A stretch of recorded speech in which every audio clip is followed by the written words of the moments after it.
이 시간 다 같이 사도신경 하심으로 우리의 신앙을 고백하시면서 금요 새벽 예배 하나님 앞에 올리도록 하겠습니다. 전능하사 천지를 만드신 하나님 아버지를 내가 믿사오며 그 외아들 우리 주 예수 그리스도를 믿사오니 이는 성령으로 잉태하사 동정녀 마리아에게 나시고 본디오 빌라도에게 고난을 받으사 십자가에 못 박혀 죽으시고 장사한 지 사흘 만에 죽은 자 가운데서 다시 살아나시며 하늘에 오르사 전능하신 하나님 우편에 앉아 계시다가 저리로서 산자와 죽은 자를 심판하러 오시리라. 성령을 믿사오며 거룩한 공회와 성도가 서로 교통하는 것과 죄를 사하여 주시는 것과 몸이 다시 사는 것과 영원히 사는 것을 믿사옵나이다. 아멘.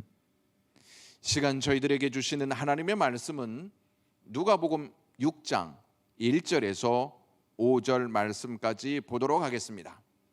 제가 가진 성경으로 신약성경 97쪽이 되겠습니다. 안식일에 예수께서 밀밭 사이로 지나가실새 제자들이 이삭을 잘라 손으로 비비어 먹으니 어떤 바리새인들이 말하되 어찌하여 안식일에 하지 못할 일을 하느냐. 예수께서 대답하여 이르시되 다윗이 자기 및 자기와 함께 한 자들이 시장할 때에 한 일을 읽지 못하였느냐. 그가 하나님 전에 들어가서 다만 제사장 외에는 먹어서는 안 되는 진설병을 먹고 함께 한 자들에게도 주지 아니하였느냐. 또 이르시되 인자는 안식일의 주인이니라 하시더라. 아멘. 우리가 사는 세상은 충돌이 잦은 곳입니다. 세상은 모든 분야에서 충돌이 일어나고 있습니다. 충돌이 일어나면 서로 피해를 입기 마련입니다. 차가 충돌하면 피해는 한쪽만이 아닌 양쪽 모두 다 피해를 입습니다. 피해를 입지 않으려면 충돌을 피해야 합니다. 충돌은 비단 차량 사고뿐 아니라 사상, 가치관, 세계관, 인간과의 관계 속에서도 빚어집니다. 세상에 사는 동안 우리는 충돌을 피할 수는 없습니다. 충돌은 우리가 원하지 않아도 일어나게 됩니다. 얼마 전에 음주 차량이 전봇대를 들이받는 바람에 전봇대가 쓰러지면서 어린 아이에게 덮쳐 그 아이가 사망한 사건이 있었습니다. 충돌이 때로는 일방적으로 다가오기도 합니다. 세상에서 그리스도인으로 산다는 것은 결코 쉽지 않습니다. 그리스도인이라는 신분을 숨기고 살면 쉬울 수도 있습니다. 적당히 세상과 타협하면서 살면 충돌을 피해 덜 힘들 수 있습니다. 그러나 우리가 그리스도인으로 살면 반드시 세상과 충돌하게 되어 있습니다. 세상은 어둡고 죄로 가득하기 때문에 공격의 대상을 그리스도인들, 즉 빛과 진리의 자녀로 삼습니다.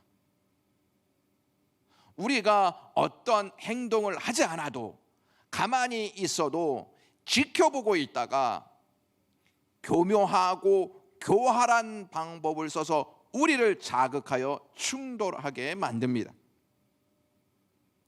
그러므로 그리스도인들은 세상과 충돌할 각오로 살아야 합니다. 충돌을 두려워하지 말아야 합니다. 그러한 각오가 되어 있습니까? 오늘 본문에는 예수님과 바리새인들이 서로 충돌하는 장면이 나옵니다. 안식일에 예수님께서 제자들과 함께 밀밭 사이로 지나가실 때 제자들이 배가 고팠던지 밀 이삭을 잘라 비벼 먹었습니다. 이러한 제자들의 행위는 우리의 눈으로 볼 때 별것 아닌 것처럼 볼 수 있습니다. 하지만 바리새인들은 그렇게 보지 않았습니다. 밀 이삭을 따슴으로 추수하는 행위로 보았고, 밀 이삭을 손으로 비볐으니 탈곡하는 행위로 보았고, 손으로 비빈 후 쭉정이를 입으로 후 불었을 것이므로 키질하는 행위로 보았고, 그것을 먹었으니 음식을 만든 행위로 보았습니다. 이러한 제자들의 행위를 보고 바리새인들이 제자들에게 어찌하여 안식일에 하지 못할 일을 하느냐라고 이 의의를 제기합니다. 이때 예수님께서 나서셔서 다윗이 자기 및 자기와 함께한 자들이 시장할 때 한 일을 읽지 못하였느냐라고 말씀하십니다. 여기서 읽지 못하였느냐 하신 이 말씀은 책망의 의미가 담겨져 있습니다. 원문으로 보면 그것도 읽지 못하였느냐라고 되어 있습니다. 예수님은 율법의 글자 수를 셀 정도로 성경을 꿰뚫고 있었던 그들에게 똑바로 읽었느냐, 진의를 파악하고 이해했느냐라고 말씀하고 계신 것입니다. 예수님의 말씀은 바리새인들의 체면을 완전히 구겨 놓았고 그들의 자존심까지 뭉개시는 말씀처럼 들릴 수 있습니다.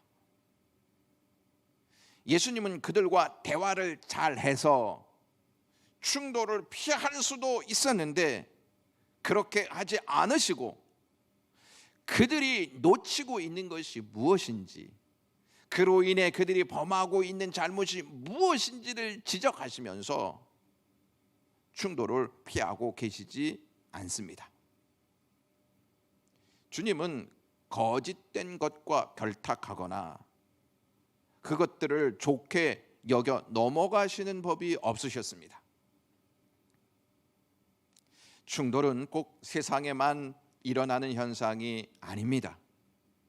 교회 안에서도 충분히 일어날 수 있습니다. 충돌은 성경을 읽었느냐, 읽지 않았느냐, 이것을 넘어 예수님의 말씀처럼 똑바로 읽었느냐, 진리를 파악하고 이해했느냐에 따라서 일어날 수 있습니다. 그리고 예수님의 말씀을 믿음으로 받았느냐 받지 않았느냐에 따라서 충돌은 계속될 수 있습니다. 바리새인들은 말씀을 말씀으로 해석하지 않고 내려오는 전통에 따라서 잘못된 방식으로 말씀을 적용하였습니다. 우리는 종종 성경을 많이 읽었다는 이유로 스스로 만족하고 자부심을 갖는 경향이 있습니다. 성경을 많이 읽는 것 매우 중요합니다. 하지만 그것으로 만족하거나 자부심을 갖기보다 나는 성경을 똑바로 읽고 있느냐, 진리를 파악하고 이해하면서 읽느냐를 반드시 생각해야 합니다.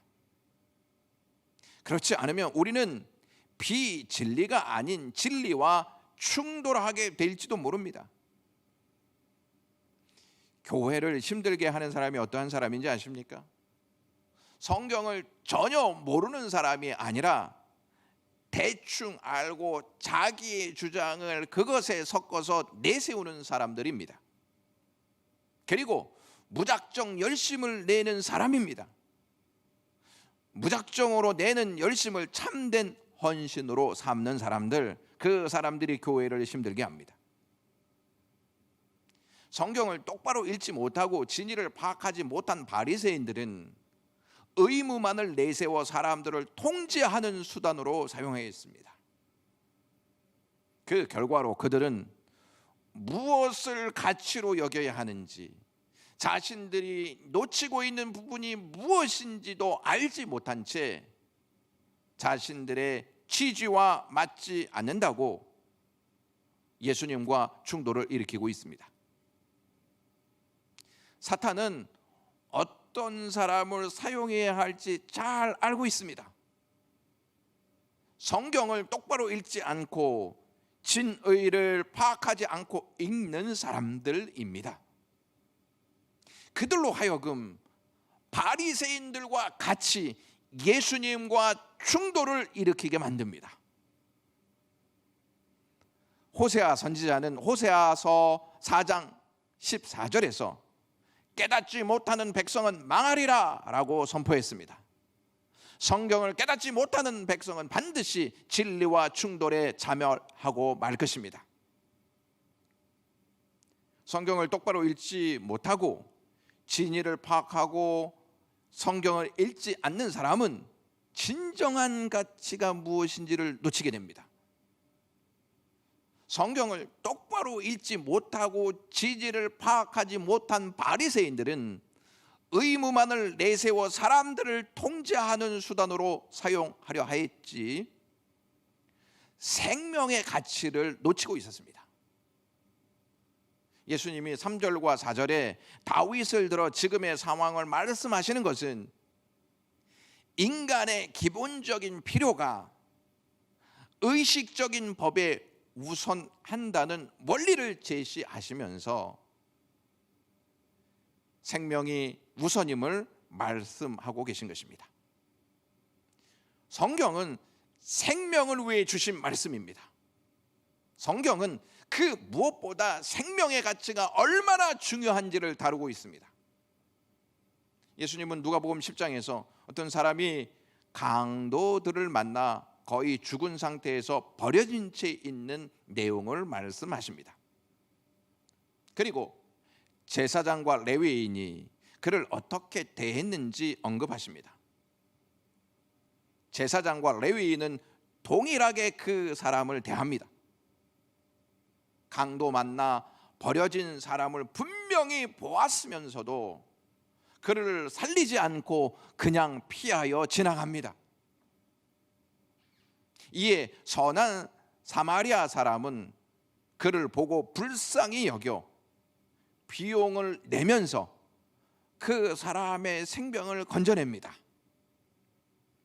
선한 사마리아 사람은 제사장과 레위인과 똑같이 그를 보았습니다. 하나 다른 것이 있다면 그를 보고 불쌍히 여겼다는 점입니다.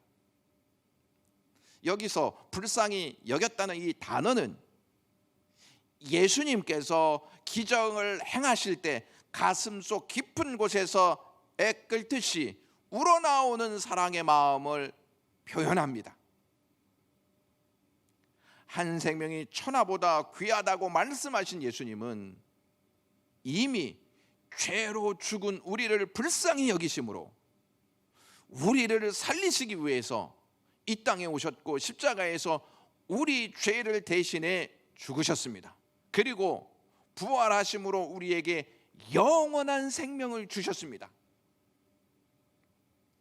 성경을 제대로 파악하고 읽으면 읽을수록 생명을 무시하지 않고 생명을 살리는 일에 헌신하게 됩니다. 성경을 똑바로 읽지 못하고 진리를 파악하지 못한 채 성경을 읽었던 바리새인들은 의문을 내세워 자신들을 통제하는 수단으로 사용했습니다. 그래서 그들은 생명의 가치와 성경의 핵심을 놓치고 말았습니다. 성경의 핵심을 놓쳤다는 말은 예수님께서 왜 성경을 주셨는지 그 뜻을 놓치고 있다는 증거입니다. 하나님의 뜻을 놓치면 자꾸 자기의 뜻을 세우는 도구로 성경을 사용합니다. 이것이 성경을 똑바로 읽지 못하고 진리를 파악하지 못하고 읽는 자들이 빠지는 악입니다. 예수님은 마가복음 2장 27절에서 하나님께서 안식일을 주신 뜻을 이렇게 밝히십니다. 안식일이 사람을 위하여 있는 것이 아니요 사람이 안식일을 위하여 있는 것이 아니니 라고 말씀하십니다. 하나님께서 안식일을 주신 뜻이 통제의 수단으로 의무만을 고집하도록 주신 것이 아니라 사람을 위해 주신 날입니다. 처음 하나님께서 안식일을 주신 이유를 창세기 2장 3절에서 이렇게 말씀합니다. 하나님이 그 일곱째 날을 복되게 하사 거룩하게 하셨으니 이는 하나님이 그 창조하시며 만드시던 모든 일을 마치시고 그 날에 안식하셨음이니라 라고 말입니다. 안식일은 안식을 얻을 수 있는 복된 날, 쉼을 얻을 수 있는 기쁜 날이었습니다. 그러나 안식일이 이제는 이스라엘 백성들에게 고된 날이 되었습니다. 그들은 안식일을 소중히 지키기 위해서 여러 가지 조항들을 만들기도 하였는데 그것이 무려 39가지나 되었습니다. 안식일이 39가지 조항으로 옥죄는 불편한 날이 되었습니다. 당당하게 걸어가면 될 것을 대략 1km 이상을 걷는 것은 일이라 하여서 더 이상 걷지 못했습니다. 피치 못해 걸어야 할 경우 1km쯤 걷다가 앉아서 쉬었습니다. 그리고 다시 거기서부터 1km를 걸었습니다. 그러면 문제가 되지 않았습니다. 하나님은 안식일을 주신 궁극적인 뜻이 예수 그리스도로 말미암아 구원의 목적을 성취하심으로 사람들에게 진정한 안식과 진정한 쉼을 주시기 위해서였습니다. 그러므로 이제는 예수 그리스도로 말미암아 우리에게 임한 구원을 생각하고 진정한 안식과 진정한 쉼을 얻고 1km가 넘는 길도 기쁨으로 가는 날이 되어야 하겠습니다. 성경을 똑바로 읽지 못하고 진리를 파악하지 못한 바리새인들은 의무만을 내세워 사람들을 통제하는 수단으로 사용하려 했지 생명의 가치와 성경의 핵심을 놓쳤습니다. 그리고 주인을 놓치고 말았습니다. 안식일의 준수는 유대교회의 대표적인 상징이었고 실천이었습니다. 안식일 율법은 모든 율법 중에서 대표이며 모세 오경에만 10번 정도 반복되어 나옵니다. 바리새인들은 안식일 준수로 자신들의 정체성을 확립했습니다. 그들은 안식일을 통해 자신들의 역할을 했어야 마땅한데 그렇지 못했습니다. 오히려 그들은 안식일을 통해 자신들이 주인 행세를 하고 있었습니다. 그런 바리새인들의 마음을 간파하시고 예수님은 자신이 안식일의 주인이라 선언하십니다. 예수님의 말씀은 안식일이 하나님이 주신 거룩한 날로 예수님이 안식일을 만드신 분이라 하는 뜻을 말씀하고 계십니다. 예수님은 안식일을 초월하시는 분이라는 뜻입니다. 안식일의 율법은 예수님 안에서 성취되었습니다. 예수님 자신이 안식일이 되셨고 예수님 안에 거하는 자들이 참된 안식과 쉼을 얻게 되었습니다. 안식일에 제사장들이 성전 안에서 일을 하는 것은 허용되었습니다. 즉 안식일법을 지키는 것이 면제되었습니다. 왜냐하면 제사를 위한 일, 헌신은 면제되었기 때문이었죠. 이렇게 제사장들이 성전 안에서 안식일법을 지키는 것이 면제되듯이 예수님 안에 있는 제자들은 안식일 율법에서 면제되는 것이 예수님이 안식일의 주인이라는 말씀의 의미입니다. 코로나가 등장하면서 나온 단어가 비대면입니다. 우리는 코로나가 만든 단어를 사용하면서 비대면으로 예배합니다. 비대면으로 예배하니까 자칫 예배를 소홀히 여길 수 있습니다. 비대면 예배는 사람과 대면할 수 없어서 화면 앞에서 예배합니다. 우리가 명심해야 할 것은 비록 우리가 사람과 대면할 수 없어서 가정에서 혹은 다른 장소에서 예배하지만 하나님은 우리를 대면하고 계십니다. 그러므로 우리는 화면이 아닌 항상 하나님 앞이라는 믿음을 갖고 하나님을 대면하는 자세로 예배해야 합니다.